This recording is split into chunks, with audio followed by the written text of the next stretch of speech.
Jamwale mon bandiraɓe tedduɓe heɓiyankoɓe Yawo Pindi TV min calmini on ɗo mbawɗon wonde dunde baba adama nde kala min simmone kelle gada nde roɓino jayndi alarba nogase jeegom lewru mars 2025 bisimilla woni kelle gadani robindo jayndeji pudorto nen ko jayndi gendire leydi Sénégal jayndi le soleil ɓe garti koye prise en charge des gants brûlés ɓe garti koye ɓen ɓe ganduɗa ko kay tigui loriɓe cumram ɓe garti yiiɗi wonandi lancement des travaux du centre en mai ɗen ndun suudu ganduɗa ko wawde jaɓɓude hani e wallude jaɓɓade ɓen ɓe ganduɗa ko sumraɓe tawi ko cumuji ɗi ganduɗa kadi ko kamtorinde hani wawde wallude ɗumen ƴettude ɗumen en charge ɓe kolliti ne wayno ndun suudu o golle mum puɗɗoto koye lewru mai kono ɓe garti e tongol kamɓe jayndi le soleil yiide wonande e nder nogas e joyi ujunere henne wayno ko hen tan tato keɓata ballal dañji ko yete ko leecce e hitande kala kono ɓe garti e goto ɓe ganduɗa ko kañumen tigui hebno ɗen caɗele to banggue cumram Fatou Guissy goto ɓe ganduɗa ko rescapé ji hemnoɓe cumram warti e cimtol ɗen caɗele ɗe ganduɗa o heɓino ɗum e jayndi le soleil jayndi li quotidien ɓe garti koye 1 an de la 3e alternance Sonko e Diomaye kanko mo ganduɗa ko Alioune Tine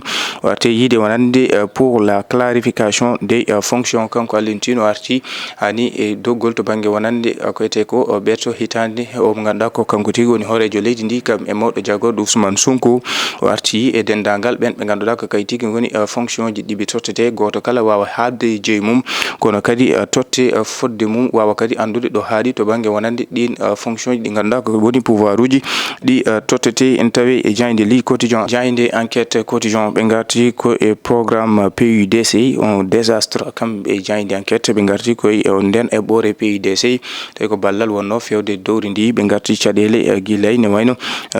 lebbi walla ni lebbi ɓennude caɗele teskade hen hani yoga e won cuuɗi gollorɗi dariɗi ɓen ɓe ganduɗa ko kay gollo ardinoɓe ɗen golle nottotoɓe lawol hani e golle ɗe gasani e caɗele tawateɗe hen saabi teppol mawgol e ngal ballal fewgol e dowri ndi caɗele ɗe ganduɗa hande ne tawe e nden e ɓoore PUDC jayndi enquête quotidien ɓe garti koye seppo gam artude e ɗeɗo caɗele teskade walla ni kulade ene jogori tawede oɗo loi interprétative saabi wonande ene tija ko yete ko seppo yam yomo ñande aljuma nde jayndi enquête quotidien arti hen jayndi point actu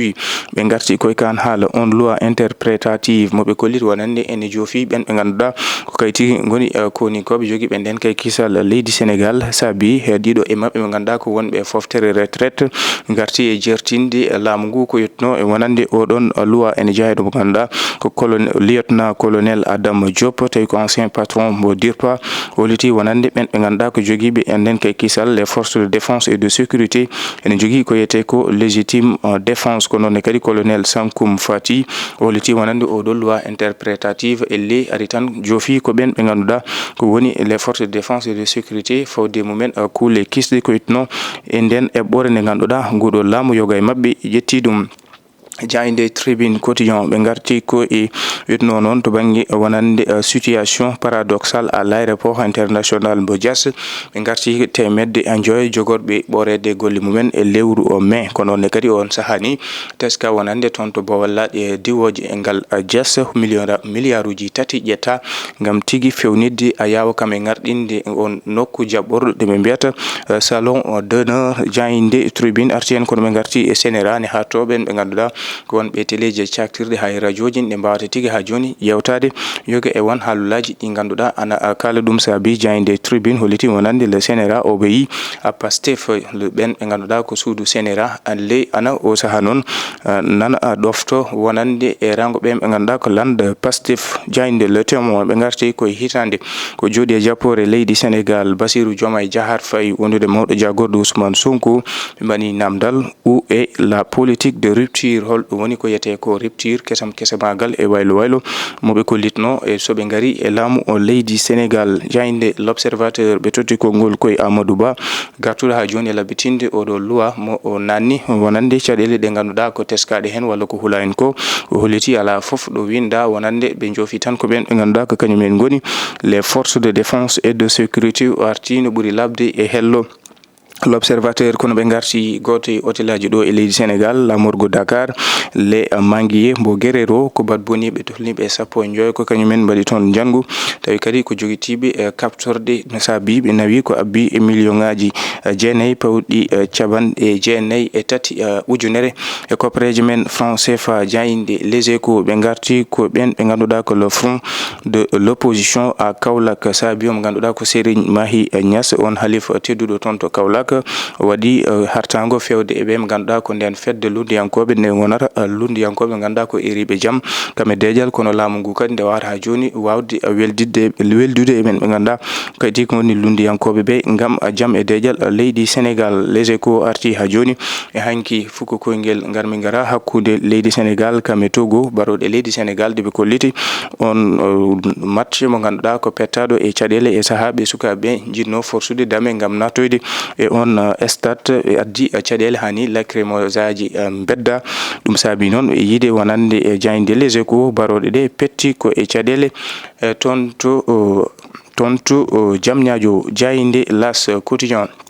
ɓe garti koye prétendu dette cachée du Sénégal ndongo Samba Silla holliti so tawi ɗon hunde ko wonde nde wano tigui ɓen ɓe ganduɗa ko FMI Fonds monétaire international kañumne to banggue wonande e yebare mum eɗen koppareje ɗe ganduɗa ɗeɓe kolliti ko cuuɗade hitan ujunaji ɗiɗi sappo e jeenayyi toti hitan ujunaji ɗiɗi e nogas e tati 2019 2023 jayde Walf quotidien ɓe garti koye falsification des comptes publics FMI enfonce Macky Sall e kan haala jaltal FMI wonande en koppareje ñamale tawi ko cuuɗade saabi jayde Walf quotidien holliti wonande FMI ɓeydi namnude on mo ganduɗa ko mennoɗo wonde hoorejo leydi Sénégal Macky Sall ɓe garti e baroɗe leydi Sénégal hanki o pawi jungo ɓe ganduɗa ko leydi Togo tawi ɓe pooli ɗumen balluji ɗiɗi leydi Togo ndiga jayde Libération ɓe garti koye ngun jangu wongo toon to le manguier guerero ɓen wat boniɓe tolniɓe 15 tawi noon ko joguitiɓe captorde e nawi toon koppareje ko abbi e million ngaji jeenayyi pawɗi ujunnaje e koppareje men franc CFA kono ɓe garti e DIC division des investigations criminelles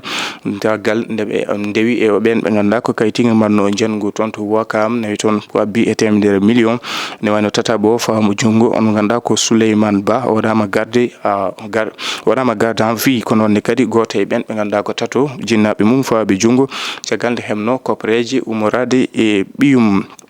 jayinde l'éveil quotidien ɓe garti ko exposition au Casa 2025 leydi Sénégal ma heb ko yete ko gagnari ko abbi e temedere milliard e koppareje men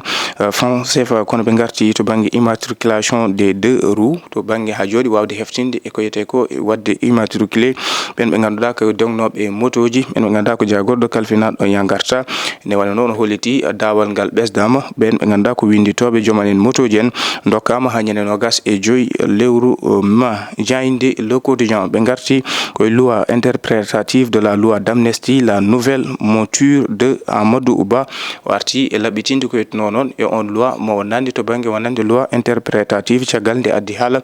ɗo e nder leydi Sénégal jayinde record jayinde coftal balli ɓe garti koye baroɗe leydi Sénégal hanki o pawi jungo e ɓen ɓe ganduɗa ko leydi Togo caggal nde ɓe pooli ɗumen ɓoggi ɗiɗi e ndiga ɓe garti ni e on mo ganduɗa ko Assane Diawo on mo ganduɗa ko ummiɗo toon to Espagne hanki o waɗi